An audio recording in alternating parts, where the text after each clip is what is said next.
நண்பர்கள் அனைவருக்கும் சிற்றுணா தேடலின் அன்பான வணக்கங்கள். நம்ம சேனலை முதல் தடவையாக பார்க்குற நண்பர்களும் இதுவரைக்கும் நம்ம சேனலை சப்ஸ்கிரைப் பண்ணாத நண்பர்களும் நம்ம சேனலை சப்ஸ்கிரைப் பண்ணுங்கள். சப்ஸ்கிரைப் பட்டனுக்கு பக்கத்தில் இருக்கிற பெல் பட்டனை கிளிக் பண்ணி ஆல்னு செலக்ட் பண்ணிக்கோங்க. அப்போ தான் நான் அப்லோட் பண்ணுற வீடியோஸ் எல்லாமே உங்களுக்கு உடனுக்குடன் கிடைக்குங்க. இன்றைக்கி நம்ம ஸ்வீட்டான ரொம்பவே ஹெல்த்தியான ஸ்நாக்ஸ் ரெசிபி தாங்க செய்ய போகிறோம்.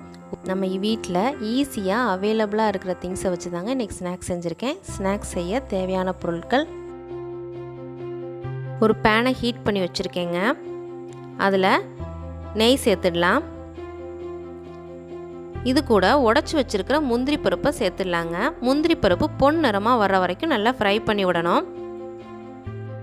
நான் இன்றைக்கி ஒரு தேங்காய் ஃபுல்லாக துருவி வச்சுருக்கேன், அதை அதில் சேர்த்துடலாங்க. தேங்காய் துருவல் எல்லாமே நெய்யில் நல்லா மிக்ஸ் ஆகிற மாதிரி கலந்து விடணும். 3 மினிட்ஸ் வரைக்கும் நம்ம அடுப்பை சிம்மில் வச்சு இந்த மாதிரி ஃப்ரை பண்ணோன்னா தேங்காய் துருவல் ஒன்றோடு ஒன்று ஒட்டாமல் நல்லா உதிரி உதிரியாக இருக்குங்க. இப்போ நம்ம இதில் சின்ன சின்னதாக கட் பண்ணி வச்சுருக்கிற செவ்வாழை துண்டுகளை சேர்த்துடலாம். நான் இன்றைக்கி கொஞ்சம் பழம் இனிப்பான பழத்தாக சூஸ் பண்ணி எடுத்துக்கிட்டேங்க. அப்போ தான் இந்த ஸ்நாக்ஸ் நம்மளுக்கு ரொம்ப ஸ்வீட்டாக இருக்கும். பழம் இந்த மாதிரி சைஸில் கட் பண்ணிக்கிட்டிங்கன்னா தான் நீங்கள் கரண்டியை வச்சு நல்லா மசிச்சு விடுறப்ப உங்களுக்கு ஈஸியாக இருக்குங்க. பழம் ரொம்ப மசிச்சு விட்டுறக்கூடாது. 1-2 மசிச்சு விட்டால் தான் நம்ம இந்த ஸ்நாக்ஸில் பழத்தோட டேஸ்ட்டை நம்ம ஃபீல் பண்ண முடியும். இதில் நாட்டு சக்கரை பாகு ஆட் பண்ணிக்கலாங்க.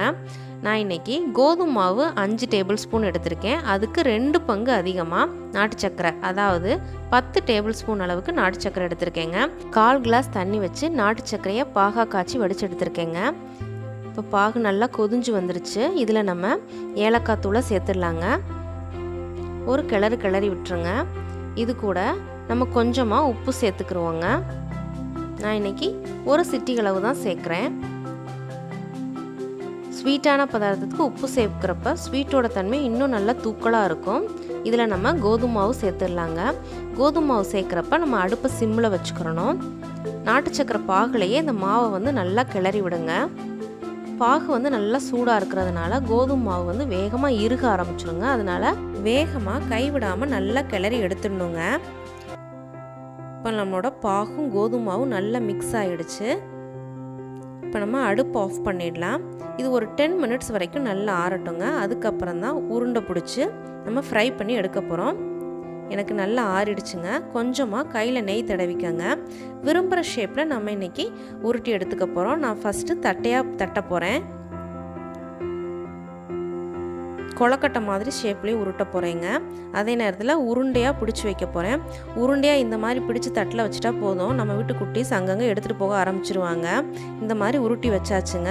நான் இந்த மாதிரி கொழக்கட்டை மாதிரி உருட்டி வச்சுருக்கேன். அதை நல்லா பிரெட் க்ரம்ஸில் வச்சு நல்லா ஸ்ப்ரெட் பண்ணி விட்டுருங்க.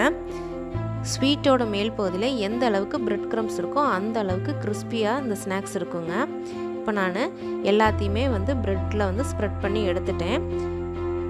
தேங்காய் எண்ணெயை ஹீட் பண்ணி வச்சுருக்கேங்க. இப்போ ஒவ்வொரு ஸ்வீட்டாக நம்ம தேங்காய் எண்ணெயில் போட்டுடலாம். நம்ம இந்த ஸ்வீட்டை ரிஃபைண்ட் ஆயிலில் செய்யலாம். நல்ல எண்ணெயிலையோ கடல் எண்ணெய் செஞ்சால் நல்லா இருக்கிறது இல்லைங்க. நான் நிறையா தடவை செஞ்சு பார்த்தேன், அது நல்லாவே வர்றதில்லை. அதனால தான் நான் தேங்காய் எண்ணெய் சூஸ் பண்ணியிருக்கேன். இந்த தேங்காய் எண்ணெயில் இந்த ஸ்நாக்ஸ் செய்கிறப்ப இது நல்ல மணமாக இருக்குங்க. சாப்பிட ஒரு திகட்டாத ஒரு ஸ்வீட்டாக நம்ம ஃபீல் பண்ண முடியும். பார்த்திங்கன்னா நல்ல மேல் பகுதியில் நல்லா கிறிஸ்பியாகவும் உள்ளே கடிக்கிறப்ப நல்லா சாஃப்டான ஒரு ஸ்பாஞ்சியான ஸ்வீட்டை நம்ம ஃபீல் பண்ண முடியும். கண்டிப்பாக இந்த ஹெல்த்தியான ஸ்வீட் எல்லாருக்கும் பிடிச்சிருக்குன்னு நம்புகிறேன்.